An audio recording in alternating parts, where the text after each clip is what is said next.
ಈ ಜರ್ನಿಯಲ್ಲಿ ಯಾವ ದಿನಕ್ಕೆ ಬೇಕಾದ್ರೆ ತಾವು ವಾಪಸ್ ಹೋಗ್ಬೋದು ಅನ್ಕೊಂಡ್ರೆ ನಾನು ಫಸ್ಟ್ ಡೇಗೆ ಹೋಗ್ಲಿಕ್ಕೆ ಇಷ್ಟಪಡ್ತೀನಿ. ನಾನು ನನಗೋಸ್ಕರ ಮಾತಾಡಬೇಕಿತ್ತು. ಬಾಸ್ನ ಮತ್ತೊಂದು ವಿಡಿಯೋಗೆ ಎಲ್ಲರೂ ಕೂಡ ಸ್ವಾಗತ. ಏನಂತಂದ್ರೆ ಇವತ್ತು ರಾತ್ರಿ ನಡೆದಂತ ಶನಿವಾರ ರಾತ್ರಿ ನಡೆದಂತ ಕಿಚ್ಚನ ಪಂಚಾಯಿತಿ ಎಪಿಸೋಡಲ್ಲಿ ಒಂದು ಮುಖ್ಯವಾದ ವಿಷಯವನ್ನ ತುಂಬಾ ಜನ ಗಮನಿಸಿರ್ತಾರೆ, ಆದ್ರೆ ಅದನ್ನ ಯಾರು ಕೂಡ ಸೀರಿಯಸ್ ಆಗಿ ತಗೊಂಡಿರಲ್ಲ ಅನ್ಕೋತೀನಿ. ಅದ್ರ ಬಗ್ಗೆ ಹೇಳಕ್ಕೆ ಅಂತ ಹೊರಡ್ತಾ ಇದ್ದೀನಿ. ಏನಂತಂದ್ರೆ ಬಿಗ್ ಬಾಸ್ ಅಲ್ಲಿ ಪ್ರತಿಯೊಬ್ಬರನ್ನು ಕೇಳಕ್ ಮಾತಾಡಿಸ್ತಾ ಬರ್ತಿದ್ದಂಗೆ ಧ್ರುವ ಅಂತೂ ಅಶ್ವಿನಿ ಅವ್ರನ್ನ ಒಂದು ಮಾತು ಕೇಳಿದ್ರೆ ಸುದೀಪ್ ಅವ್ರಿಗಿಂತ ಜಾಸ್ತಿನೇ ಮಾತಾಡ್ತಾರೆ ಅಂತ ಎಲ್ಲರೂ ಹೇಳ್ತಾರೆ. ಅವ್ನು ತುಂಬ ಧ್ರುವಂತ್ ಅವರು ಕೇಳಿದ ತಕ್ಷಣ ಆಟ ಹೇಗಿತ್ತು ಏನು ಎತ್ತ ಅಂತ ಕೇಳ್ತಿದ್ದಂಗೆ ಅವು ಏನೇನೋ ಮಾತಾಡ್ತಾ ಹೋದ್ರು. ಸುದೀಪ್ ಅವರು ಅದು ಬಿಟ್ಟು ಬೇರೆ ಮಾತಾಡಿ ನಾನು ಕೇಳ್ರಿ ಅಂದ್ರು ಹೇಳ್ತಾನೆ ಇದ್ರು. ಲಾಸ್ಟ್ಗೆ ಅವ್ರು ಮಾತಾಡ್ತಾ ಕರ್ಮ ರಿಟರ್ನ್ಸ್ ಅಂತ ಸರ್, ಕರ್ಮ ರಿಟರ್ನ್ ಆಗೇ ಆಗುತ್ತೆ. ಅಂದ್ರೆ ನಾವು ಮಾಡೋದು ಪಾಪ ನಮ್ಗೆ ವಾಪಸ್ ಬಂದು ಬಡಿತ್ತೆ ಅನ್ನೋದು ಒಂದು ಮಾತನ್ನ ಹೇಳಿದ್ರು. ಅಂದ್ರೆ ಹಿಂದೆ ಹಿರಿಕರು ಹೇಳ್ತಾ ಇದ್ರು ಏನಂತಂದ್ರೆ ನಾವು ಮಾಡೋದ್ ಪಾಪ ನಮ್ಮ ಮಕ್ಕಳಿಗೆ ಅನುಭವಿಸ್ಬೇಕಾಗುತ್ತೆ ಅಂತ ಹೇಳ್ತಿದ್ರು. ಆದ್ರೆ ಈಗ ಅದೇ ಹಿರಿಕರು ಹೇಳ್ತಾರೆ ನಾವು ಮಾಡೋದ್ ಪಾಪ ನಾವೇ ಅನುಭವಿಸ್ಬೇಕು, ಅದಕ್ಕೆ ಕರ್ಮ ರಿಟರ್ನ್ಸ್ ಅಂತ ಬರ್ತಾ ಇದೆ. ಈಗ ಅಂತಂದ್ರೆ ಎಲ್ಲವೂ ಕೂಡ ಇಂಗ್ಲೀಷ್ ಮಯ ಆಗೈತದೆ. ಇದೊಂಥರ ಹುಚ್ಚು ಬಂದ್ಬಿಡೋದು ಜನಕ್ಕೆ ಎಲ್ಲಾನು. ಅದರಲ್ಲಿ ಬಿಗ್ ಬಾಸ್ ಅನ್ನಂತೂ ಕನ್ನಡ ಬಿಗ್ ಬಾಸ್ ಆದ್ರೆ ಇಂಕ್ಲೂಡಿಂಗ್ ಈ ಸುದೀಪ್ ಅವರು ಹೆಚ್ಚು ಕನ್ನಡ ಮಾತಾಡೋಕ್ಕಿಂತ ಹೆಚ್ಚು ಇಂಗ್ಲೀಷಲ್ಲಿ ಅದೊಂಥರ ಸ್ಕೋಪು, ಏನು ಬಿಲ್ಡಪ್ಪು, ಆ ಇಂಗ್ಲೀಷ್ನೇ ಜಾಸ್ತಿ ಬಳಸ್ತಾರೆ. ಅಯ್ಯೋ ದೇವ್ರೆ ತಲೆ ಕೆಟ್ಟೈತೆ. ಅಂದ್ರೆ ಈ ಬಿಗ್ ಬಾಸ್ನ ನೋಡ್ತಾ ಇರೋರು ಯಾರು ಏನು 5 ಜನ ನೋಡ್ತಾರೆ ಅಂತ ಅನ್ಕೊಂಡಿದ್ದಾರೆ, ಏನೋ ಭ್ರಮೆ ಗೊತ್ತಿಲ್ಲ. ಇದೇ ಸುದೀಪ್ ಅವ್ರು ಹೇಳ್ತಾರೆ ವಿಲನ್ ಪಿಚ್ಚಲ್ಲಿ ಭ್ರಮೆ ಭ್ರಮೆ ಅಂತ ಹೇಳ್ತಾರೆ. ಇವ್ರಿಗೆ ಜಾಸ್ತಿ ಭ್ರಮೆ ಇರುವಂಗೈತೆ. ಕನ್ನಡ ಜಾಸ್ತಿ ಮಾತಾಡ್ದೇನೆ ಬರೀ ಇಂಗ್ಲೀಷ್ನೇ ಜಾಸ್ತಿ ಮಾತಾಡ್ತಾರೆ. ಅಲ್ಲಿರೋ ಕಂಟೆಸ್ಟೆಂಟ್ಗಳು ಹಂಗೆ. ಅದರಲ್ಲೂ ಮೊದಲಂತೂ ಅಶ್ವಿನಿ ಗೌಡ ಅಂತೂ ಏನ್ ಇಂಗ್ಲೀಷ್ ಅವರು. ಆಮೇಲೆ ಒಂದಷ್ಟು ಜನ ಚಾರ್ಜ್ ಮಾಡಿದ್ಮೇಲೆ ಇವ್ರು ಯಾವ ಸೀಮೆ ಇದು ಮಾಡ್ತಿದ್ರು, ಕನ್ನಡ ರಕ್ಷಣೆ ಮಾಡ್ತಿರೋ ಎಲ್ಲ ಹೇಳಿದ್ಮೇಲೆ ಈಗ ಆಕೆ ನಿಜವಾಗ್ಲೂ ಕೂಡ ಕನ್ನಡ ಪದಗಳನ್ನ ಎಷ್ಟು ಬಳಸ್ತಾರೆ ಅಂದ್ರೆ ನಿಜವಾಗ್ಲೂ ಅಶ್ವಿನಿ ಅವ್ರನ್ನ ನಿಜವಾಗ್ಲೂ ಕೂಡ ಅದೊಂದು ವಿಚಾರಕ್ಕೆ ನಾನು ಒಪ್ತೀನಿ. ಯಾಕೆಂತಂದ್ರೆ ಕನ್ನಡ ಎಷ್ಟೋ ಪದಗಳನ್ನ ನಾವು ಎಷ್ಟೋ ಜನ ಬಳಸ್ತಿರುವಂಥ ಪದಗಳನ್ನ ತುಂಬ ಚೆನ್ನಾಗಿ ಬಳಸ್ತಾರೆ. ಹಾಗಾಗಿ ಕನ್ನಡ ತುಂಬ ಒಂದು ಮರೀಚಿಕೆ ಆಗ್ತಾ ಇದೆ ಬಿಗ್ ಬಾಸ್ ಅಲ್ಲಿ ಅನ್ನೋದು ಇನ್ನೊಂದು ವಿಚಾರ. ಏನಂತಂದ್ರೆ ಈಗ ಏನಂತಂದ್ರೆ ಮುಖ್ಯ ವಿಚಾರ ಏನಂತಂದ್ರೆ ನಾವೆಲ್ಲರೂ ಕೂಡ ಗಮನಿಸ್ತಾ ಇರುವಂಗೆ ನಾವು ಮಾಡೋದ್ ಪಾಪ ನಾವೇ ಅನುಭವಿಸ್ತೀವಿ ಅನ್ನೋದಕ್ಕೆ ತುಂಬಾ ಜನ ಹೇಳ್ತಾರೆ. ಆದ್ರೆ ಕೆಲವರು ಅದನ್ನ ನಂಬೋದಿಲ್ಲ, ಕೆಲವರು ಅದನ್ನ ನೆಗ್ಲೆಕ್ಟ್ ಮಾಡ್ತಾರೆ. ಆದ್ರೆ ಬಿಗ್ ಬಾಸ್ ಅಲ್ಲಿ ರಾತ್ರಿ ಒಂದು ಕತೆ ನಡೀತು. ಆ ಕಥೆಯಲ್ಲಿ ನಿಜವಾದ ಕರ್ಮ ಅನ್ನೋದು ಏನು ರಿಟರ್ನ್ಸ್ ಆಗುತ್ತೆ, ಇದರಲ್ಲಿ ಯಾರ ಕರ್ಮ ಯಾರ ಧರ್ಮ ಅಂತ ನೀವೇ ಕಮೆಂಟ್ ಮಾಡ್ಬೇಕು. ಏನಂತಂದ್ರೆ ರಾತ್ರಿಗಿಂತ ಹೆಚ್ಚಾಗಿ ಬಿಗ್ ಬಾಸ್ ಶುರುವಾದಾಗಿಂದ ಈ ಗಿಲ್ಲಿ ಕಂಡ್ರೆ ಅಶ್ವಿನಿಗಾಗಲ್ಲ, ಅಶ್ವಿನಿ ಕಂಡ್ರೆ ಗಿಲ್ಲಿಗಾಗಲ್ಲ, ಧ್ರುವಂತ್ ಕಂಡ್ರೆ ರಕ್ಷಿತಕ್ಕಾಗಲ್ಲ, ರಕ್ಷಿತ ಕಂಡ್ರೆ ಧ್ರುವಂತ್ಗಾಗಲ್ಲ. ಇದು ಡೇ ಒನ್ನಿಂದ ಇದೊಂದು ಜೋಡಿ, ಇವೆರಡು ಜೋಡಿ ಹಿಂಗೆ ನಡ್ಕೊಂಡು ಬರ್ತಾ ಇದೆ. ಇದು ಯಾರು ಏನು ಮಾಡೋಕ್ಕಾಗ್ತಾ ಇಲ್ಲ, ಹಂಗೆ ಇದೆ. ಈಗ ನಡ್ಕೊ ಬರ್ತಿರ್ಬೇಕಾದ್ರೆ ರಾತ್ರಿ ನಿಜವಾದ ಕರ್ಮ, ಈ ಧ್ರುವಂತ್ ಏನು ಹೇಳೋದನ್ನ ಕರ್ಮ ರಿಟರ್ನ್ಸ್ ಅಂತ ಹೇಳ್ತಾರಲ್ಲ, ಆ ಕರ್ಮ ರಿಟರ್ನ್ಸ್ ಆಯ್ತು. ಏನು ಕರ್ಮ ರಿಟರ್ನ್ಸ್ ಆಯ್ತು ಅಂದ್ರೆ ಬಿಗ್ ಬಾಸ್ ಅಲ್ಲಿ ರಾತ್ರಿ ಬಿಗ್ ಬಾಸ್ ಅಲ್ಲಿ ಒಂದು ನಿರ್ಣಯ ತುಂಬಾ ಇವತ್ತು ಬೆಳಿಗ್ಗೆಯಿಂದ ಫುಲ್ಲು ಚರ್ಚೆ ಆಗ್ಬಿಟ್ಟದೆ.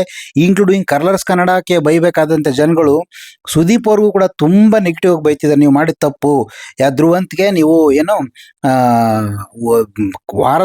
ವಾರದ ಕಿಚ್ಚನ ಚಪ್ಪಾಳೆ ಅಲ್ಲ, ಇದು ಶೋನ ಚಪ್ಪಾಳೆ, ಕಿಚ್ಚನ ಚಪ್ಪಾಳೆ ಕೊಟ್ಟಿರೋದು ತುಂಬಾ ಯಾರು ಒಪ್ಕತ್ತೆ ಇಲ್ಲ. ಜೊತೆಗೆ ಉತ್ತಮ ಅಂತೇಳಿ ಅಶ್ವಿನಿ ಅವರು ಕೊಟ್ಟಿರೋದು ಯಾರು ಒಪ್ಕತ್ತೆ ಇಲ್ಲ. ಆದ್ರೆ ಈ ಧ್ರುವಂತೆ ಜಾಸ್ತಿ ಇಲ್ಲಿ ಮ್ಯಾಟ್ರ್ ಆಗ್ತಾ ಇದೆ. ಅದೊಂದು ಸೈಡ್ ಗಡೆ ಇರ್ಲಿ. ಆದ್ರೆ ಇಲ್ಲಿ ಮುಖ್ಯವಾಗಿ ಏನ್ ವಿಚಾರ ಅಂತಂದ್ರೆ ಇಲ್ಲಿ ಒಂದು ಗೇಮ್ ಮಾಡ್ತಾರೆ. ಏನಂತಂದ್ರೆ ಈಗ ಕಿಚ್ಚನ ಚಪ್ಪಾಳೆ ಧ್ರುವಂತ ಕೊಡಬೇಕು ಅಂತ ಅಂದಾಗ ಕೊಡೋದಕ್ಕಿಂತ ಮುಂಚೆ, ಅನೌನ್ಸ್ ಮಾಡೋಕ್ಕಿಂತ ಮುಂಚೆ ರೂಮಲ್ಲಿ ಹೋಗಿ ಒಂದು ಏನೋ ಇದೆ ಗಿಫ್ಟ್ ತಗೋ ಬನ್ನಿ ಅಂತ ಹೇಳ್ತಾರೆ. ಆ ಗಿಫ್ಟ್ ತಗ ಬಂದ ಒಂದು ಗಿಫ್ಟ್ ಬಾಕ್ಸು ಮೇಲ್ಗಡೆ ಒಂದು ಫೋಟೋ ಫ್ರೇಮ್ ಇರುತ್ತೆ.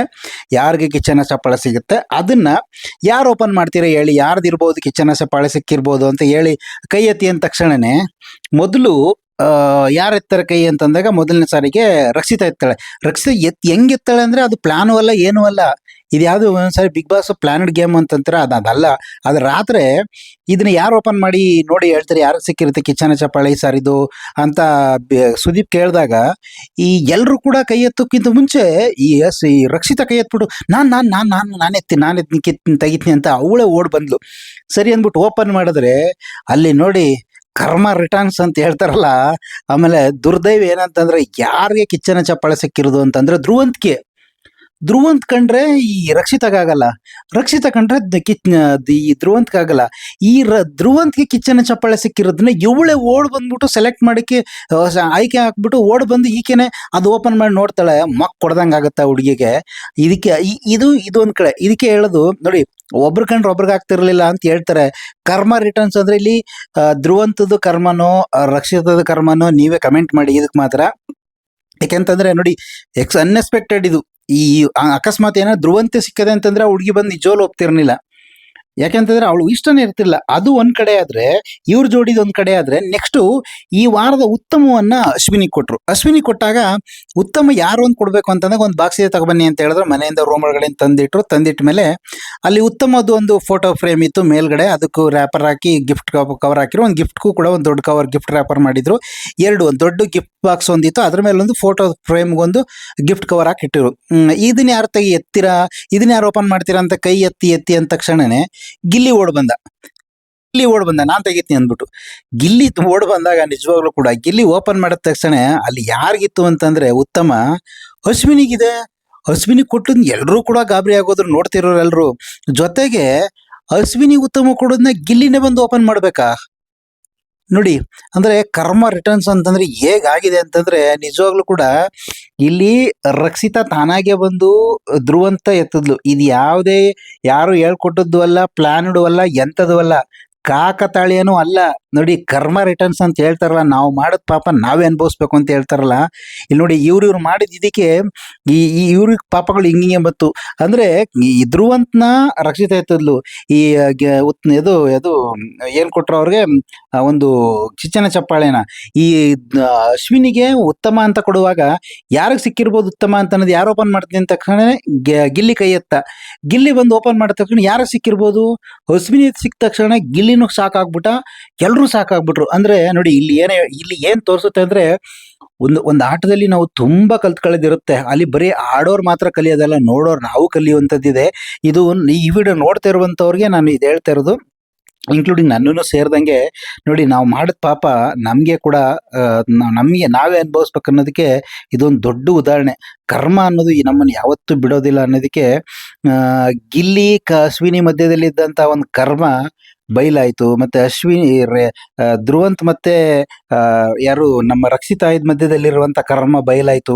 ಇದಕ್ಕಿಂತ ಮುಂಚೆ ಇದೇ ಧ್ರುವಂತು ಆಟದ ಬಗ್ಗೆ, ಹಿಂದೆ ನಡೆದಂಥ ವಾರದ ಒಂದು ಆಟದ ಬಗ್ಗೆ ಕೇಳಕ್ಕೆ ಅಂತ ಹೋದಾಗ ಒಂದು 5 ನಿಮಿಷ ಲೆಕ್ಚರಿಂಗ್ ಕೊಟ್ಟಪ್ಪ ಧ್ರುವಂತು. ಯಾರಿಗೂ ಸುದೀಪ್ಗೇನೆ, ಕಿಚ್ಚ ಅವ್ರಿಗೇನೆ ಒಂದ್ ರೀತಿ ಕೊಟ್ಟ. ಮಧ್ಯದಲ್ಲಿ ಮಾತು ಬಂದಾಗ ಆತ ಹೇಳಿದೆ ಅಂದ್ರೆ ಕರ್ಮ ರಿಟರ್ನ್ ಸರ್, ಕರ್ಮ ಯಾರನ್ನು ಬಿಡೋದಿಲ್ಲ ಅಂತಂದ್ರೆ ಕರ್ಮ ಬಿಡೋದಿಲ್ಲ. ಹೌದು, ಸತ್ಯ, ಬಯಲಾಗೋಯ್ತು ನಿಜವಾಗ್ಲೂ ಕೂಡ. ಅಂದ್ರೆ ನೋಡಿ, ಬಿಗ್ ಬಾಸ್ ಇಂದ ನಾವೊಂದು ಕಲಿಯುವಂಥದ್ದು ಕೆಲವೊಂದು ಇರ್ತದೆ. ಕೆಲವ್ರು ಹೇಳ್ತಾರೆ, ಬೈತಾರೆ, ಬಿಗ್ ಬಾಸ್ ಅದೇನು ಆಟ, ಅದು ಅದರಿಂದ ನೋಡುವಂಥದ್ದು ಏನಿರುತ್ತೆ ಅಂದ್ರೆ ಸೂಕ್ಷ್ಮವಾಗಿ ನೋಡೋದ್ರಿಂದ ನಾವು ಕಲಿಯೋದು ಸಾಕಷ್ಟು ಇರುತ್ತೆ.